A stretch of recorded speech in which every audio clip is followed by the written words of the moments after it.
hardship assignment to have to come to Salida or to Chaffee County. But Linda Petrie Bunch, my cousin Melissa Kaplan, Dwayne and Steele are here as well. Thank you very much.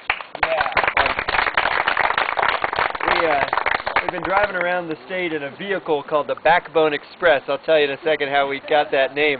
But we started this morning in Pueblo, went to Walsenburg, to Alamosa, to Crestone. We're headed off to Canyon City. We're supposed to sleep tonight in Crested Butte. I'm not sure who designed this itinerary. And then we're going on to Gunnison, Montrose, Ridgeway, Telluride, and Durango, headed home on Saturday. This is part of a 10-week-long, 100-city journey on the road to the Democratic nomination.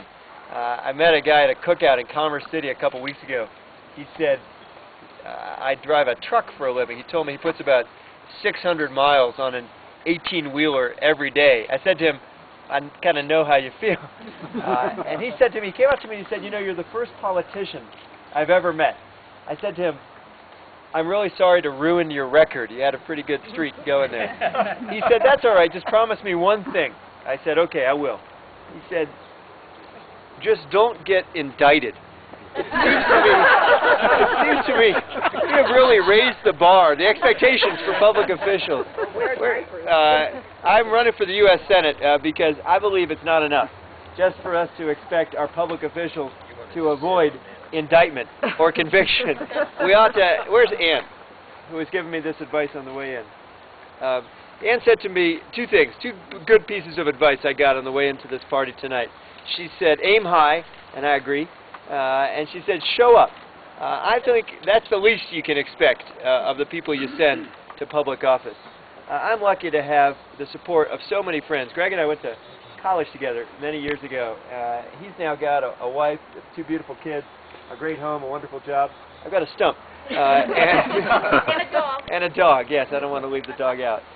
But you and I, more importantly, have got an opportunity here today. And in the next 4 weeks before the primary, the next 4 months before the general election. An opportunity, and I believe an obligation, to get Congress to work for us. So many people I've met across the state, across the country, are losing so much. They're losing their jobs, their homes, their savings, their pensions, their health coverage, their loved ones. But worst of all, in my view, they're losing their faith in our political system and the willingness of elected leaders to do something about the problems that afflict them. They see politicians go to Washington and lose their principles too. They see folks who become much more interested in their own job security than in ours, who calculate every decision with an eye to the next election, who spend their time getting wined and dined by lobbyists who are quite happy to line their pockets and whisper in their ears and cause them slowly to shed the principles they brought to D.C. in the first place. That's a mistake that I will not make. My campaign, my career, are focused on the people of Colorado. This is not my first trip to Chaffee County. It will not be my last. I believe I know this state better than anybody else in this race. I don't come here today with all the answers to every problem, but I will tell you this. 95% of our supporters, 95% of the donors to our campaign live in Colorado. That's a big difference in this race, especially when we're up against a lot of out-of-state special interest money that's bankrolling the opposition. 100% of our donors, I'm proud to tell you this evening, are humans because we don't take any money from corporate interest groups. And despite what the Supreme Court may tell you, those aren't humans. The truth is the insurance industry, the drug companies, the big Wall Street banks, they've got enough politicians on their payroll already. We need a senator for the rest of us, and that's the sort of senator I aim to be. I want to just talk to you real quickly this evening and take your questions as well about a couple issues where I believe Congress has fallen down on the job and where we need to get them back to work, as I said earlier. The Senate of the United States has become a place where a lot of good ideas go to die. Today, the Senate completed work on financial reform. I believe it's essential for us to reform the practices on Wall Street that got us into this mess. But the Senate did not seriously consider restoring the wall of separation that used to exist between commercial and investment banking activity. That wall went up in 1933 under the Glass-Steagall Act. It came down in 1999, and nobody in the Senate pushed for a vote to bring it back.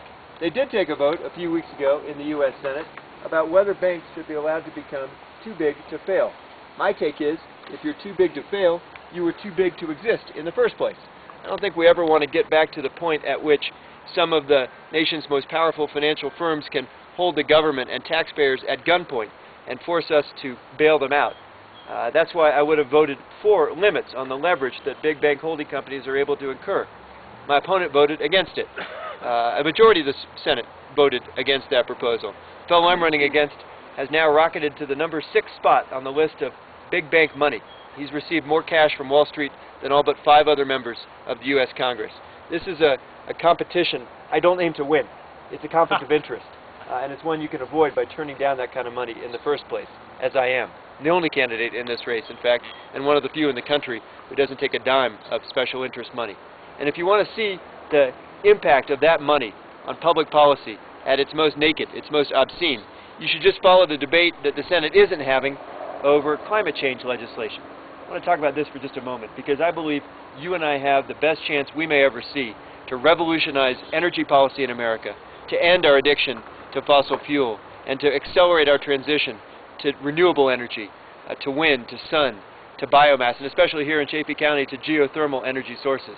It would be in not just our interest as Americans, it would be in the world's interest so that we can leave our children a planet where they no longer have to spill their blood or spoil their oceans or foul their skies just to heat and light their homes. We can get from here to there, but not at this rate. It has been now more than 2 months since the explosion on Deepwater Horizon caused the worst environmental catastrophe in American history. But it has been more than a year since the House took action on climate change legislation, and the Senate in that time has done virtually nothing at all. The Senate did take the time to hold a vote a few weeks ago on whether to preserve $35 billion in tax breaks for the oil and gas industry, or instead to use the savings to reduce the deficit and to invest in energy efficiency and energy conservation. I would have voted for that plan. My opponent voted against it. He's now number 2 on the list of big oil money in Congress. In fact, there's only 2 Democrats in total on the top 10 list of big oil money. Everybody else on the list is a Republican. Only Blanche Lincoln and Michael Bennet have climbed into the top 10. If you want to know why there is a slick of oil spreading through the Gulf, and as sickened as we are to watch our wildlife blackened, to watch so many of our neighbors on the coastal communities lose their livelihoods, to have seen the 11 members of the Deepwater Horizon crew lose their lives, it's only part of a larger slick of oil money that is spreading through Congress and washing away our hopes for reform. This is a problem the Supreme Court just made a lot bigger by transforming corporate interest groups into people and endowing them with the rights to spend unlimited amounts of their own treasuries on independent expenditure ads. No good can come of this system for the rest of us. We need to change it. The problem is that change will never come from Congress itself. There's no reason for the members who serve there to alter the rules that got them there.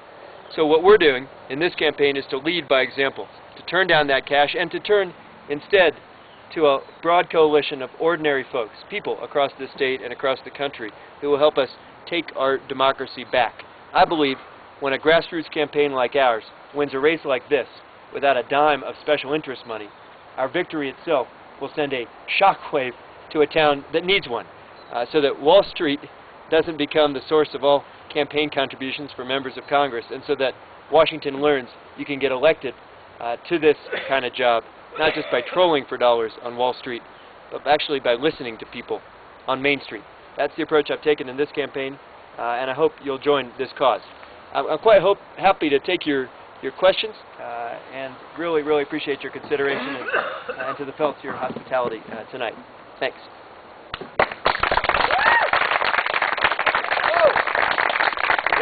I understand that Ken Salazar has just opened up 20,000 acres of Anwar to oil and gas drilling.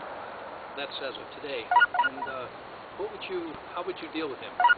I didn't see that news today, but we've been on the road. Question was that Secretary Salazar has apparently opened up, did you say 20 million acres?